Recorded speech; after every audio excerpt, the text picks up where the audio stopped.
Alrighty, how is everyone? We are so excited to have you. I can't believe this is like one of the first events really we're running of the semester, and it's already February, but COVID. So welcome everyone. For those of you who don't know me, my name is Caitlin Bolaños, and I'm the Senior Associate Director here at Lilly. So myself and Paget, who's also on the line, we support a lot of the co-curricular programs, such as this Ladies Who Launch, and we do a lot of work with our alumni. And so for those of you that are new to the Ladies Who Launch program, welcome. We're so excited you joined. Ladies Who Launch was started a little over a year ago, and the goal was that it would be a place in a community where we could, as fellow females, like support each other and encourage each other, learn from one another. And it also just serves as a reminder that like we as females in this entrepreneurial journey, we're not alone. There's all of these other folks that are here as well. And so as we move into this semester, we're slightly switching up the format of what we have done previously, where we've had a guest speaker come in and talk and share their experiences, and we've left some time for Q&A. However, we're going to be hearing from our special guest, Merci, today, and we're also going to have time to do Q&A with her, but then we're going to add in some time at the end for us to break out into smaller groups and just further the discussion.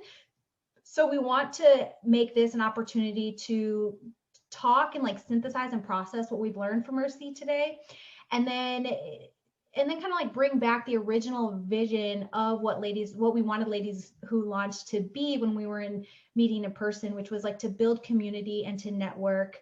I know that a lot of times it's not what you know, but who you know. And so this is an opportunity for us just as females to strengthen that network. So speaking of women to know, with that, I'd like to kick things off and introduce you to our guest of honor, Merci Victoria Grace. She is joining us from the Bay Area, where she is currently serving as a partner at Lightspeed Ventures. She has experience as a founder and as an investor, and then she has years of experience in between working as a product manager and helping early stage companies scale. So she founded her first company at 22 years old. Then she moved on to do engagement, paid conversion at companies like Couchsurfing and GigWalk. And then she notably went on to Slack, and she probably acquired you as a user, but she grew the user base from 500,000 people a day to over 6 million. And then on top of her professional endeavors, she's also started this community called Women in Product that has over 13,000 members worldwide.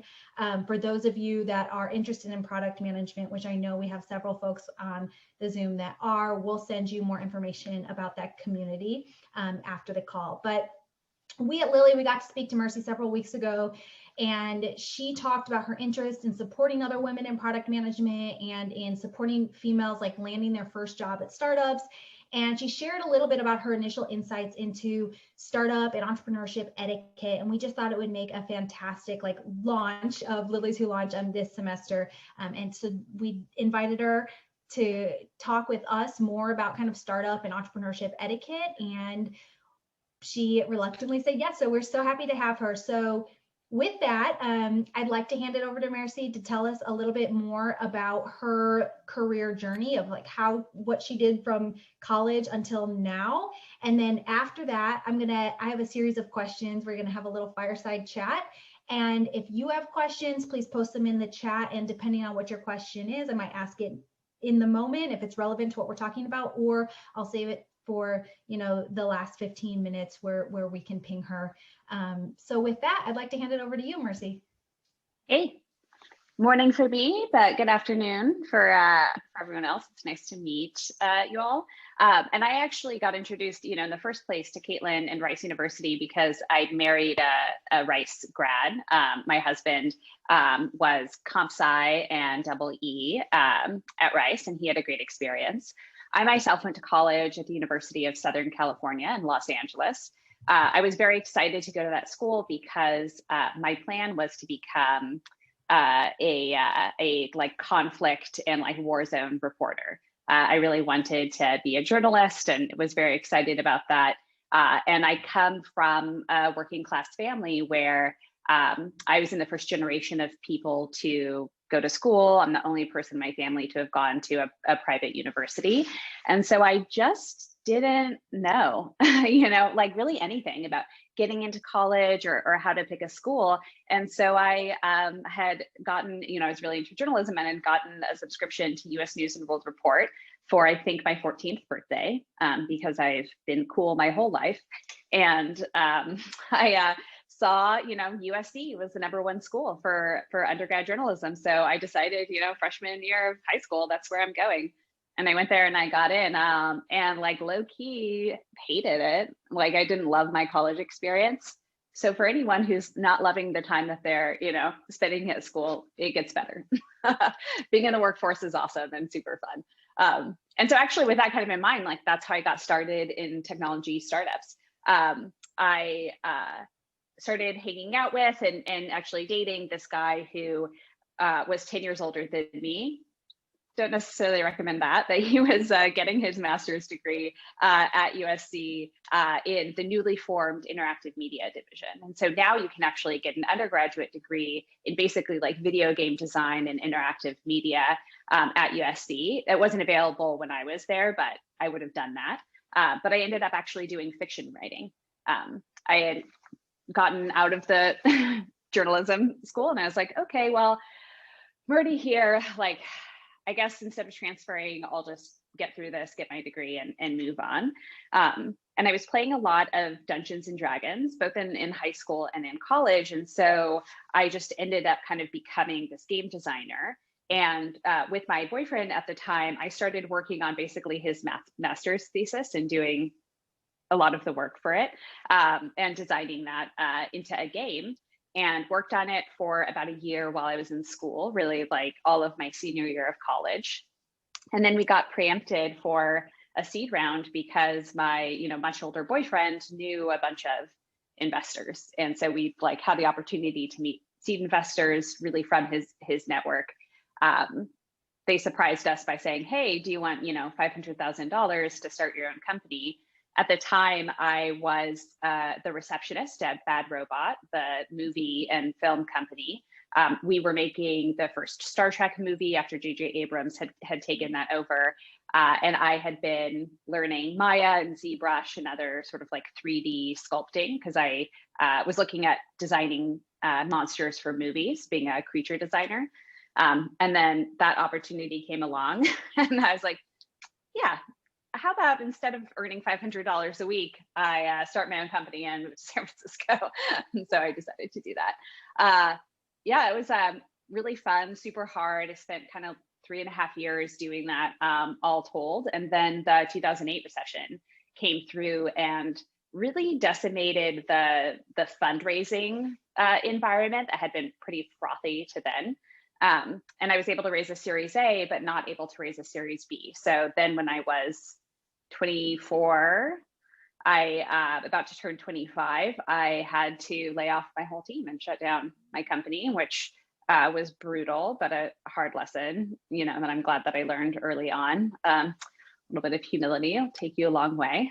And then I started getting into, I designed a couple of games at Electronic Arts and then started getting into consumer and then later enterprise product management, leading me up to taking a job at Slack where I was in the first sort of like 50 to 75 employees, the first head of product, and started and ran the growth team there. And now I've been at Lightspeed for over 2 years, investing in founders. Very, very, that's like quite the roller coaster of a career, but fascinating nonetheless. And it's interesting that you have been in tech companies, small and large, the majority of your career. So I'm curious as to which, possibly from your own experience, maybe you didn't mention, but probably more like your peers, what would you say is the biggest difference about working in a startup or a tech company as opposed to like a larger, more established corporation? Yeah, one of the biggest differences is how you learn and the opportunities that you get to learn. So I'm not someone who wants to be just like told how to do something. I want to try it out and experiment and really like learn by doing myself. Even when I was writing papers in college, there would be sort of the texts that I was supposed to be referencing in the paper, and then I would often do independent research and bring those texts in as well. So I don't be, it's been good for my career, but it's also one of my worst personality flaws in that I like really hate being told what to do. I hate it a lot. It's not good. And at companies, you're more likely to be, taught or trained. There are so many different learning styles. And if you're someone who actually really does like that, then getting into, like the Google, product management training program. And I think that Yahoo might still do it. I think Facebook might have something like that. That can be really good because they'll apprentice with people who really know what they're doing, and they'll, sort of like show you the ropes. At larger companies, you're less likely to be given stretch responsibilities. So that's like, I haven't done email marketing before. They're going to have someone who's been doing it for 10 years, like lead the team that's doing that. At a startup, it's on you, like, oh, you need to send emails? Get to it, right? And it's really about figuring it out for yourself. And that's why I just ended up spending most of my career at early stage companies, because it's a good fit for my personality. And I also found it's a quick way to accelerate your career. As companies scale, they become less likely to promote from within and much more likely to want to hire someone. And this is what people say, someone who isn't doing it for the first time.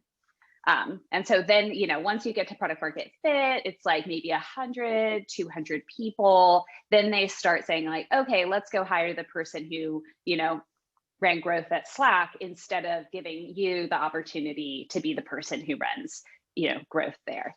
And so I often, the advantage to, large companies is there's something that I call the Silicon Valley passport, which is basically like the stamps of, starting early in your career at the school that you went to. So, I think it's common knowledge that if you have Stanford University as the stamp for your undergrad, that's demonstrably better for getting, into the early stage hiring network. And so that's like, the stamp that you want to get. And then if you also have a stamp from, Facebook or Google or Netflix or Microsoft, that can open other doors for you. I'm not one of the people when I was a hiring manager who really liked that. I found out someone I hired went to Harvard like a week after she started working for me at Slack. And I'm like, oh, you'd think I would have looked at that at all. But her work was great. And I literally didn't care if someone, went to college at all. But there's, that's a part of building your career is getting a mix of things that can sort of open those doors. I really liked what you said about, it makes sense, but I had never heard it pitched the way you just did by, you have different opportunities to learn. And if you're one that is more of like learning by doing, then you really have room to do that in a startup. So that's interesting, as well as like the promote from within opportunities. So yeah, you also might be really frustrated working at a large company. Like I left electronic arts in part because there's just, a layer of politics at every large company. And I found that layer of politics prevented me from finding out why what I was doing was successful or not successful, because everyone had sort of the political answer to the question and not the authentic answer. And at early stage startups, when it's like 25, 50, 100 people, 5 people, there's nothing but the unvarnished truth. I'm going to throw in a curveball question to you, but we were just talking about this as a Lily team yesterday. But in terms of like, so there's different stages of startups. You have like really in the early stage, you have scaling, but it seems like, so I think that there's the spectrum of, opportunities for growth and what you mentioned also slightly changes even within a startup, but as it starts to scale, it's a little different. But would you say that a lot of what you're doing in product management is because you're kind of like developing products in a startup within a startup. Do you think that a lot of what you just said applies to that similar role? To being a product manager? Like a PM role, yeah. Yeah. I mean, like, PMs are, even if you're not a manager, you're a leader and you're responsible for driving things forward. You're responsible for outcomes. And all of those things are tied in with your ability to learn or not learn. And so definitely, as a PM, if you're not getting data on whether your hypothesis was successful or not, you're just not going to know if you should, if you're learning the right lesson. And so at, larger companies, you do learn better than at startups how to navigate political environments. And that's a reality. It can be very good to know how to do that. But they are very different skills that you'll pick up. And then being a PM at early stage companies is, it's a lot of responsibility. Yeah. Okay, thank you. So when you think about like young professionals, we have a lot of current students on the call right now. So what tends to surprise students as they enter like an early stage technology company, maybe as their first job? Yeah, when it's your first job. So I've been hearing, I do a lot of mentoring. So if someone, is looking to get into product and they're interning or something like that, I'll just like give them my phone number. And like the worst thing that happens is like we talk for 40 minutes. It's fine. I don't mind doing that. And what I have been hearing recently, from basically your like cohort is different from when I was in college. Schools have done a great job of ensuring that there's like a pretty 50-50 gender split in, computer science and electrical engineering and all of those programs. And then it can be a rude shock when you intern at an early stage company that's say like less than 50 people, less than 100 people. And you're one intern, the only woman who's working in the engineering team of, 15 or 20 people. And I've heard directly from young women and also young men, what a shock it is. How homogenous those groups are and really how heavily male they are. And that's like a big reason actually why I'm here today is that, and why I actually started Women in Product, because at the time that I started that community, I had been working for, about a decade in product roles, overwhelmingly at early stage companies. And I had worked with one other female product manager. I had worked with maybe 6 or 7 female engineers, one other product manager, occasionally a designer, but often I was in a group where it was me, half a dozen men, and the one other woman in the room was the admin or the office manager or the receptionist. And so that's where the big returns are. It has made a huge difference for my career that I'm in the first 50 people to have been at Slack. Because I was that early, I got the opportunity to run product. I got the opportunity to start the growth team and run that as well. And that's what's so incredible about startups is that they can accelerate your career, especially when you join something early that ends up finding product market fit and then having sort of this like hyper growth experience. Overwhelmingly, it's young men who are taking those roles. And so like a big thing that I want to do here today is actually to encourage you, either start your own company, but like definitely like preference your job search after college for things that are early and riskier. And I know a lot of your parents are going to be pushing you to like Facebook or Google or graduate degree or something like that. And just so you know, only in the last few years has my dad stopped saying, maybe you should just, like go back and get your MBA. Like, maybe you should like, I'm like, Dad, I like hire MBAs.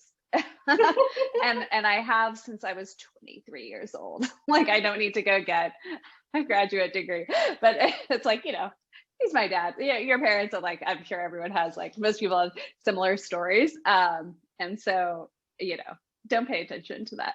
Work experience in technology trumps any educational credit. The best engineers that you'll work with in your career are people who taught themselves to program. Often, weirdly, the story I hear is, oh, my parents didn't want to buy me an Xbox, or they wouldn't get me a Steam subscription. They didn't want me playing video games. They didn't want me, on apps, but they said, oh, if you build your own app, you can use that. If you build your own video game, you can play that. And so, these like 10, 11, 12-year-old kids started doing that. Wow, that's incredible. I was definitely not building video games. That is such great insight. Thank you. And I know that like a lot of our students are looking at early stage companies. And so can you just shed some light on like how these work? So you mentioned like you're hiring MBAs when you're 23, but can you shed some light on like who's calling the shots and making the big decisions in these companies? Like how are they finding talent? Like what does recruiting look like? Like what mindset should our students bring to the table? Yeah. I mean, part of the reason it's great that you guys are doing this program and that you're all meeting each other, under the sort of like umbrella of entrepreneurship is that especially in the first 20, 30 people to join a company, overwhelmingly, those are people who share a social network with the founders. And who obviously are willing to sort of like take that level of risk. Apart from that, early stage companies are very open to cold inbound. So I would be on places, they're more likely to post a job if they post one.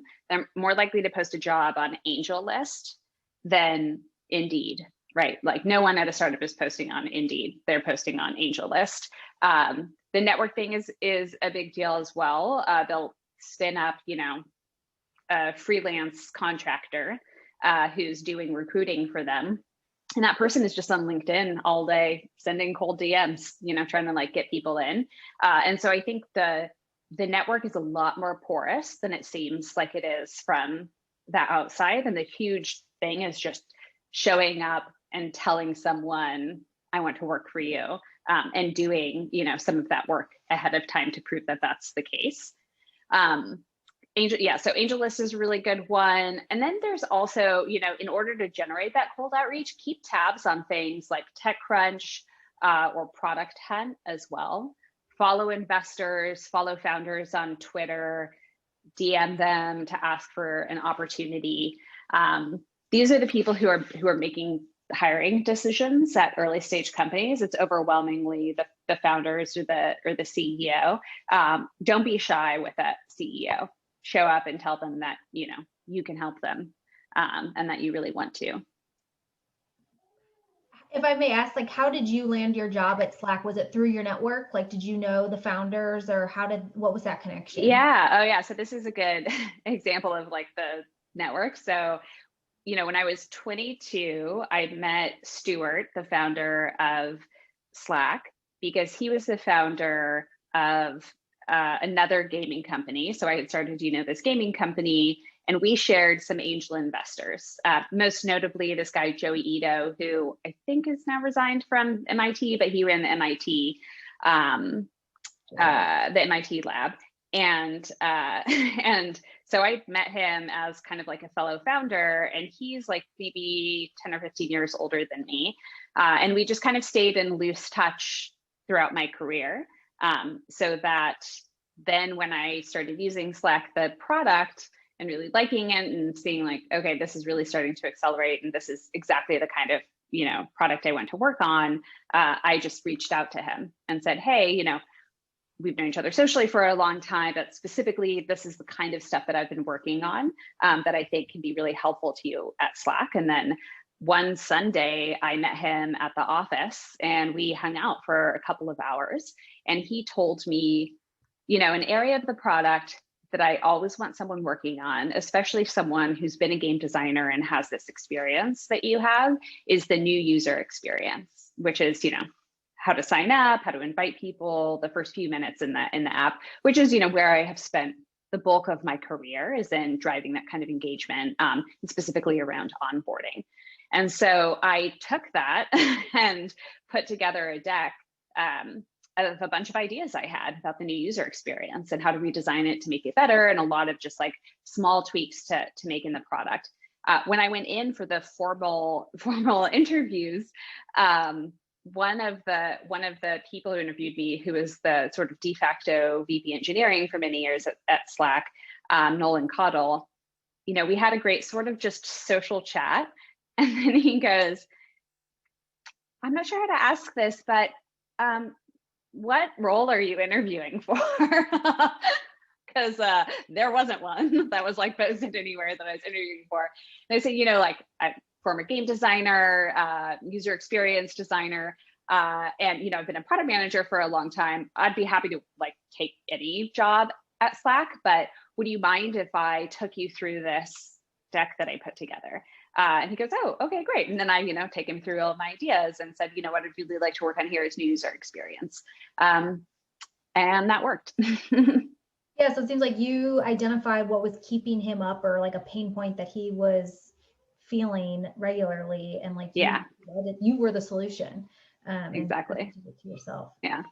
Really. Yeah, and that's also how I got promoted to run the PM team there. So when I joined, there were maybe 3 or 4 other PMs, all men, by the way, and they started to hear about me from other engineering managers, because we would all, the engineering managers had people in a bunch of sort of different teams, and they would say, oh, like you should go sit in on Mercy's meetings because these are the best run meetings. Like her team is the best run team. Like go learn from her process. And then scaling a company is really hard. And so about 6 months in, with the encouragement of a friend of mine who was also working at Slack, I just went in and said, hey, I know you're underwater with this. I would love to help you. I'm happy to take over the management of the product management team.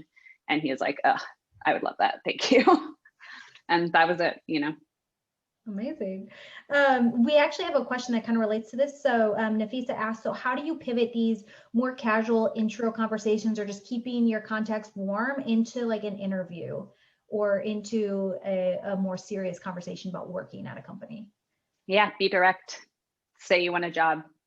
And the showing up with having some work done. Not like, I know people sort of take this too far, especially designers will tend to take it too far and be like, oh, this is like shitty, and like this is shitty, and I redesigned it to be less shitty. But you actually don't know from the outside per se what's working for a company, both, good and bad ways. PMs will adopt things that Instagram is doing, but it's like, you don't work at Instagram. You don't know if that experiment is actually working for them. But you can say, hey, I don't know if XYZ is working for you, but I think that there's this opportunity here to move the product in this direction, to redesign this flow, and then actually do the work, and then give it to them. And they will be delighted that you did that. And the kind of person who does that work is just going to be a good fit at an early stage company, because that's what it is. Like, no one's going to tell you what your job is or isn't. And there are no clear lines around responsibilities. And so just taking the effort to take the social conversation and then say, actually, Stuart, like I went to work at Slack with you. I'm not just catching up, socially. I want a job. Just be direct. People will be happy about it. And so hiring looks different. Roles look a little different, less boundaries, but can you share a bit more about like practicalities of working at an early stage startup? Like what are these norms or these habits we should adapt, whether it's like a certain way to email, networking advice, like some of these practical things that look different? Cool. Yeah. So I think the skill, like this, apart from a certain area of expertise, the skills and mindsets that startups are looking for really is the biggest thing, especially when you just don't have a lot of work experience to show someone. Chief among that actually is no complainers.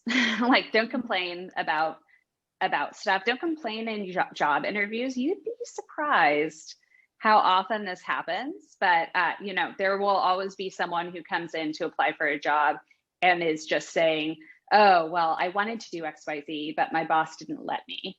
I wanted to blah, blah, blah, but like the team wasn't responsive. So I'm leaving with all of my talents and I'm coming here. And what I hear when someone says that to me during an interview is, I think everyone else is the asshole.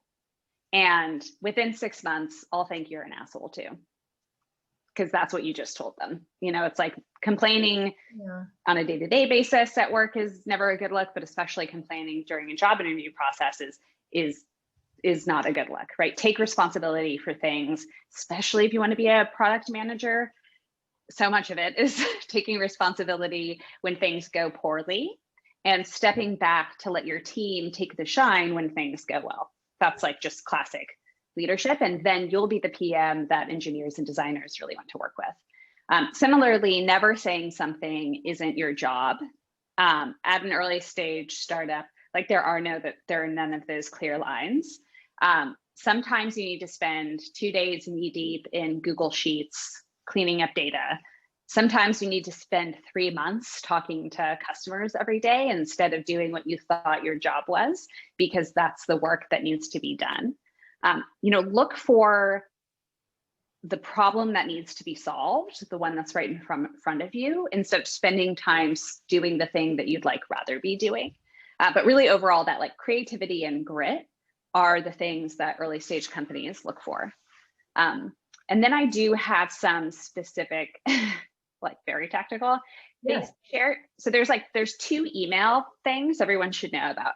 One is becoming familiar with a double opt-in intro. And so what this is never introducing someone like person A to person B without first asking person B if they're open to meeting person A. A large number of adults in their 30s and 40s get this wrong. And it's always surprising when that happens, but your social obligation is not my social obligation. Like just because I know you doesn't mean that I have to talk to Henry, who you promised an intro to. So that's a big one. And then, kind of related, when you are going to introduce someone, there's something that we call a forwardable email. So that's an email that is written to be forwarded to someone else. So this is the email that you send to person A, so that they can forward it to person B and write something. So, like Marissa sends me an email asking for an intro to Caitlin, and her email should say something like, oh, good morning, Merci. I know that you are connected with Caitlin. I'm a huge fan of the company that she's building. I'd love to see if there's a fit for me there. As you know, I've spent the last 2 years at Facebook working on blah, blah, blah. I'm itching to get experience finding product market fit at an early stage company. Here's a link to my LinkedIn and GitHub profiles. I'd love an introduction if she's up for it. That is not to me, like we're friends. I know that you've been at Facebook. I know what your, GitHub or LinkedIn is, but you write this it's like kind of a fake email, but it's meant to be read by the other person. So you're often summarizing something that the person who's making the intro, implicitly or explicitly knows about you. You're giving a reason why you want to connect. You're often, doing some sort of low-key compliment to the person to sort of grease the wheels and hope that, you actually get that intro. And then it makes it really easy on the person who's brokering that intro, because all they have to do is forward it. Sometimes just with like some eyes emoji or something like that. Love it. So the double opt-in and forwardable email. Great. Thank you for those. And then, so I think you've touched on a lot of this, but just wanted to call out in case there's anything else you can think of, but any like cultural norms and unspoken rules of like West Coast, Silicon Valley, like startup world that we should be aware of like here in Houston? Yeah. I mean, a bit, if guys definitely have an easier time with it because there's kind of like a guy uniform in Silicon Valley. It's like jeans, a t-shirt, a hoodie. That's pretty much what it is for women as well. don't dress up is something that often catches like more people from the East Coast, or who, you know, have been interviewing, who are simultaneously sometimes interviewing at, you know, a consulting shop or something like that, where you do want to show up in, you know, a dress suit or something like that. You do not want to be dressed up when you interview at a startup, or overly formal. You know, in general, I think one of the unspoken like West Coast things is it is the sort of land of independence and, you know, personal responsibility. There's no asking for permission. If you're asking someone, oh, what should I do here? Or like, oh, would it be okay if I blah, blah, blah? You're probably wasting their time, and you really should just like do it, get some results, check back in and see. And that can be a very different mindset than the, you know, credentialed, you have to have a, you know, an MBA, you know, in order to advance to partner at this firm, you have to put in XYZ, you know, hours, like, et cetera. Silicon Valley is a hackable culture. And the expectation is that you're going to do creative, gritty stuff to get in front of people. And people are a lot more open to helping strangers. They just need to be asked. So, you know, I make my DMs are open on Twitter, so that anyone can DM me and ask for, you know, a connection to someone or advice or things like that. And I think a lot of people think that I would be like inundated with that, you know, from all of the kids who are, you know, trying to start companies or whatever, but I'm not, because most people don't ask. And not being intimidated by people who are just further along in their careers is a huge part of Silicon Valley that can be intimidating when you're not accustomed to that level of openness, but is a big unlock once you realize how people are generally like happy to help you. Okay, I want to give one more question to you and then open it up for like a question, and then we have to do our breakout rooms, but you have so much good advice. What would you tell yourself, like knowing what you know now, like you're 22 upon graduation, what would you tell yourself? Yeah, you know, that's always a tough question, because you can't change one thing about yourself and end up that same person. You know, I often wished that I was from a family who had money or had a less volatile home life. You know, and I would meet people, especially, you know, in college or later in my career, and be like, oh, wow, like you went to a boarding school in high school, and then, you know, you got into an Ivy, and your parents are both professionals who've been able to help you write resumes and make connections. And I'll briefly be like really jealous of those people. And then I'm like, oh yeah, but I'm about to say no to you, and you wanted $10 million of investment. You know, I'm like, oh, that's right. It worked out. But honestly, I think that the one thing that I would tell myself at 22 is to prioritize therapy and mental health. You know, I've been pushing myself really hard for a long time, and I've burned out pretty hard a few times. Silicon Valley, and you know, in particular, is a very small culture and ecosystem, but also you just find out that, you know, like professional, you know, these concentric layers of professional success are really small groups of people. And so I think the other thing is to remember that life is long, and the person who you're sitting next to in your comp sci class today could be the founder of a multi-billion-dollar company 10 years from now. And so consistently treating people with kindness and respect, and then taking bets on, you know, some people who are like your age or a little bit older, as people who are just kind of going to follow along because you think that they're special people. And so if they join a company, maybe you should join that company. If they start a company, maybe you should go work for them. I think, you know, find those people as well. Okay, I'm going to take one question from the audience, which is from Courtney. So real quick, Merci, what do you think is the toughest part about product management, but in particular about being a female in a PM role? Yeah, I mean, I think, everyone knows it's just harder to be a woman. And then it's harder to be, there's like being a cis hetero white woman is like the easiest type of woman to be. And then it's just like, it gets harder down there. Like you are going to be judged by what you look like.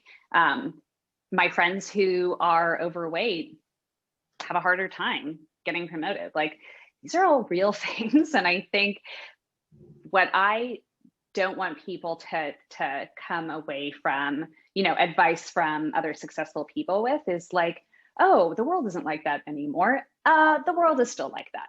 Like the thing that we can do is to help each other. Specifically, a big reason why I started the Women in Product community is that PMs are the CEO of the product. Like that's not really true. It's kind of true, but whatever. But being a CEO is coded to be, a masculine activity. And by extension, being a product manager is like a coded masculine thing because you're the leader of the team. So one of the questions that I got asked a lot early in my career as someone, who have a fiction writing degree, not a computer science degree, and of course being a woman, is the kind of like backhanded question, oh, well, how do you get engineers to respect you? So that the default is, okay, well, your assumption as the interviewer is that they wouldn't respect me just because I'm a person or whatever. And so my answer to this question was always, oh, because I treat people with respect. And so I found if you treat people with respect, they'll treat you with respect. That's cool. But, definitely like the more, the thing that I found is that we can't be assertive in the same way that men can. There's a book that everyone should read. I'll actually type it into the chat too, called Never Split the Difference. I'm friends with the author now, and I've told him who he ran hostage negotiation for the FBI for many years. And then he wrote this negotiation book based on the practices of what they call tactical empathy in communication. And he said, women are actually naturally better at these FBI negotiation / like hostage negotiation techniques than men are, because we've had to learn things like being playful instead of pissed off. I found that especially, like as a white woman, like cis hetero, like I conform to a lot of expectations that men have anyway. And I acknowledge that has helped me in my career. It has made it easier to get into doors. And then I found that whenever I'm pushy or aggressive about something, like people kind of shut down. But if I'm playful about it, which like right verges on being flirtatious about it, I've like stopped kind of paying attention or caring about that, but it probably does. It's much more successful. So actually, recently I was talking to someone about our parental leave policy at the firm, and one of the older partners, who's just a different generation, had said a couple of times, oh, we don't want to give men and women who both work at the firm like the same amount of parental leave, because like the guys will just get kicked out by their wives for not being, for not like being helpful or not knowing what to do. And he had said that a couple of times, and he wasn't going to stop us from having like equal leave, but it was clearly this thing that he like believed. And so during the meeting one time, I just turned to him after he said it, and I smiled and I said, you know what? That's an urban legend that women don't want help from men at home. And I just made a fucking joke about it, and it's like, make a joke, I can't be, that's wrong, and let me cite some data. Also, that doesn't change anyone's minds. But if you just sort of like are funny about something and joke, and even if it's like, if your colleague says something misogynistic to you, make a joke about that too. I found that is like, humor is the the way to get what you're thinking across without your tone of voice causing people's defenses to come up. Yeah, because they will instantly get defensive. Yeah. Merci, this was incredible. We have 8 minutes left, and so we just want to break y'all out into rooms. So Merci, if you don't mind just staying on the line for 1 second, Merci, but Cool. Paget is going to introduce. So we're going to break out into breakout rooms, and I really encourage you to stay on because just as she said, your network is super important. So just get to know a couple of the people on the call. And we're going to come back at 12:55 for just one announcement, but so you're going to have to run through these really quick. But Paget will post this in these questions in the chat, and maybe just take a screenshot of this as well so you have this. Oh, there she goes. But she's going to put you in breakout rooms, and then we're going to come back at 5 till. So we'll see you in a sec.